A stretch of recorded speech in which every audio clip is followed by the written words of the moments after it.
Hello, my lovely learners. Today we have a cosy British story about Emma and life in her tiny East London flat. You will learn real British English and a little bit of British culture along the way. Grab your tea and let's begin.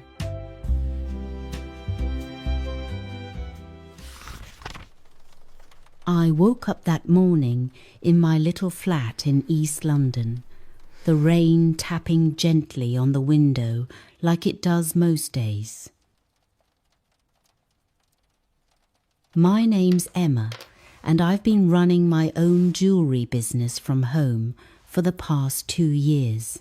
I make handmade earrings, necklaces and bracelets, mostly silver and semi-precious stones, and sell them all online through my Etsy shop and Instagram. It's not a huge business yet, but it pays the bills and lets me work in my pyjamas if I want to.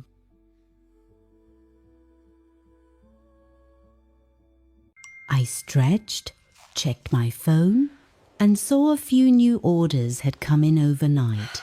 One customer wanted a pair of turquoise drop earrings for her sister's birthday. Another asked for a custom name necklace.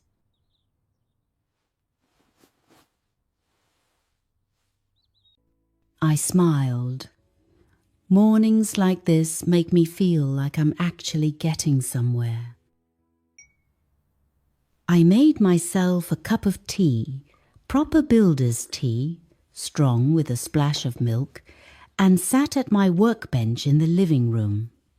Beads, wires, pliers, and little boxes were scattered everywhere. My flat is tiny, but I've turned half of it into a mini studio.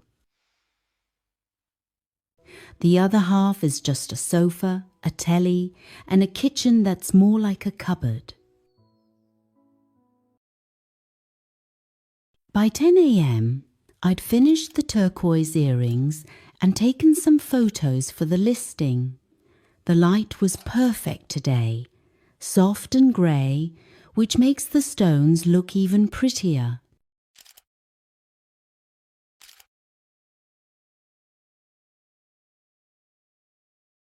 I uploaded the pictures to Instagram with a quick caption.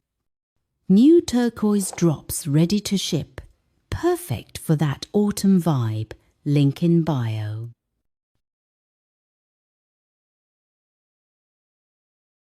Within minutes, likes and comments started coming in.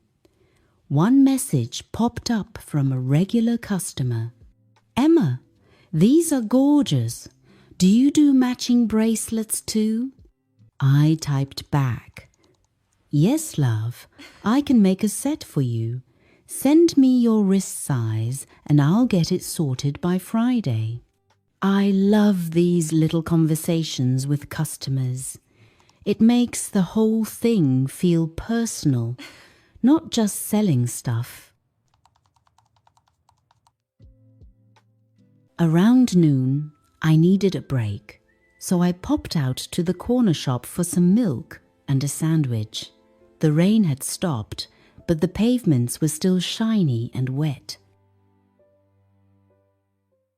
As I walked back, I bumped into my neighbour, Priya, who lives downstairs. Morning, Emma. Off to post more parcels again? Yeah, my postman must think I'm running a factory from my flat. You basically are. How's business going? Steady. Had a lovely order for a wedding set yesterday. Fingers crossed it keeps coming. Brilliant. You should do a stall at the local market sometime. People would love your stuff. Maybe one day. For now, I quite like hiding away in my flat with my beads. Back home, I ate my ham and cheese toastie at my desk while checking emails. There was one from a new supplier in Birmingham offering cheaper silver findings. I replied straight away. Hi, thanks for the quote. Could you send samples of the 925 silver hooks and jump rings? Looking forward to seeing them. Afternoon flew by. I made 3 more necklaces, packed yesterday's orders, and wrote little thank you notes to slip inside each parcel. I always add a handwritten card. It's the small things that make people come back.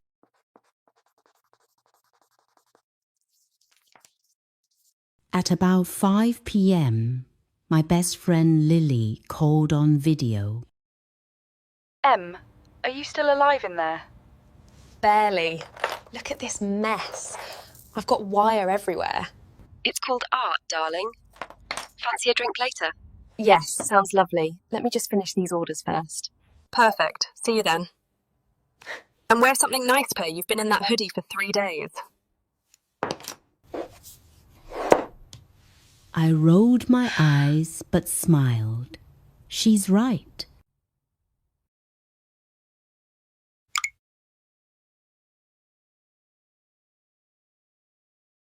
After finishing the last bracelet, I showered, put on jeans and a nice jumper, and headed out. The pub was warm and busy, full of after-work chatter.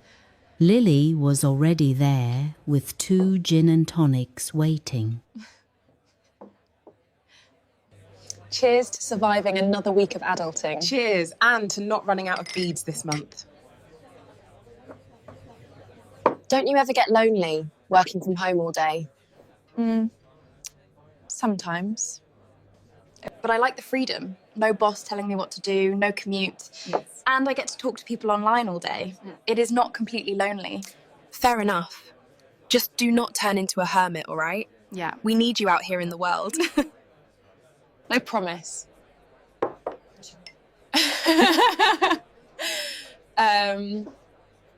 That night, as I sat on my sofa with a cup of chamomile tea, I looked around my little flat.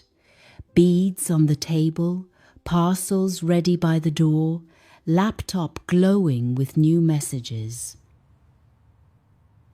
It's not glamorous, and some days I wonder if I'll ever make it really big. But right now, this is mine, my work, my rules, my life. And tomorrow? Tomorrow I'll wake up, make another cup of tea, and start again. 1 bead, 1 order, 1 happy customer at a time.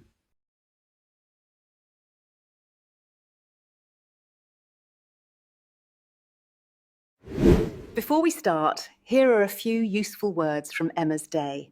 They will help you understand the world of her jewellery shop. And speak about it naturally, just like a British speaker. Bracelets. A bracelet is jewellery worn around your wrist. In Emma's life, bracelets are what she spends hours shaping, wiring and polishing. Example.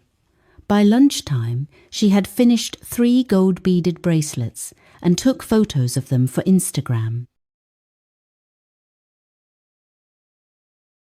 Semi-precious. Semi-precious describes a stone that is beautiful and valuable, but not extremely rare or expensive like a diamond. Many small British craft businesses use semi-precious stones because they feel natural, personal, and affordable. Example. Her best-selling items were earrings with semi-precious stones like turquoise and rose quartz. Turquoise earrings. Turquoise earrings simply means earrings made using turquoise, a blue-green stone that stands out in photos and often sells well. Example. The turquoise earrings were so bright that even the grey morning light made them look magical. Parcels. Parcels are small packages you send in the post. In the UK, people say, "I'm posting a parcel, not mailing a package." Emma often has a pile of brown paper parcels waiting by the door. Example: by the end of the day, there were 6 parcels ready to take to the post office. Off to post. This is a casual British phrase that means I'm leaving now to send something at the post office, usually said as someone grabs their coat and heads out. Example: morning, Emma. Off to post more parcels again? Priya laughed. Flew by. When a day flew by, it means time passed so quickly you barely noticed. It often happens when you are busy or focused. Example: she looked up from her desk and realized the whole morning had flown by. Beads. Beads are the tiny glass, wood, or metal pieces that become necklaces and bracelets. For a jewellery maker, beads are everywhere, on tables, sleeves, carpets, and sometimes in teacups by accident. Example: she found turquoise beads inside her slipper and had no idea how they got there. Wires. Wires are thin pieces of metal used to connect beads or shape jewellery. When Emma works, there are wires tangled around cups, scissors, and sometimes her hair. Example: look at this mess, she said. I've got wires everywhere. Pliers. Pliers are a metal tool used for bending or cutting wire. British people always say pliers, never a plier, even if it's just one tool. Example: she reached for her pliers to tighten the clasp on the bracelet.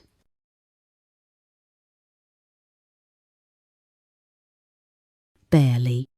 Barely means almost not at all, used when you feel weak, tired, or overwhelmed, often with a touch of humour. Example: Em, are you still alive in there? Barely, she laughed. Little things often teach us the most about a country, so let's pause for a moment and look at what this story quietly tells us about life in Britain. Thank you and good evening. Tea culture. In Britain, tea is more than a drink. It is a little comfort that starts the day and gets you through it. When someone says proper builder's tea, they mean tea that is strong, properly brewed, and just a splash of milk. It feels honest and no fuss. People often make tea before anything else, as if it switches the day on.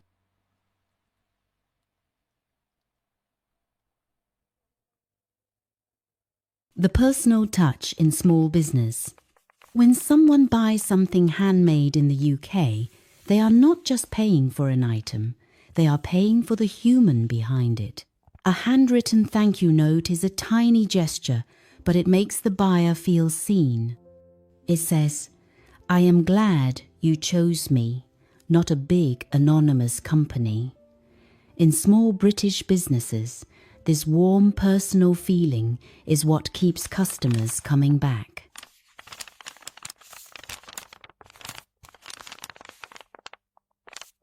Pub culture and evening socialising. In Britain, going to the pub after work is almost a ritual. It is not just about drinking, it is about talking, laughing, letting the day fall off your shoulders. People meet friends, share stories, and order drinks like gin and tonic. The pub is where life slows down a little and you remember you are not working all the time. Let's try the story again, but this time, without subtitles. Trust your ears.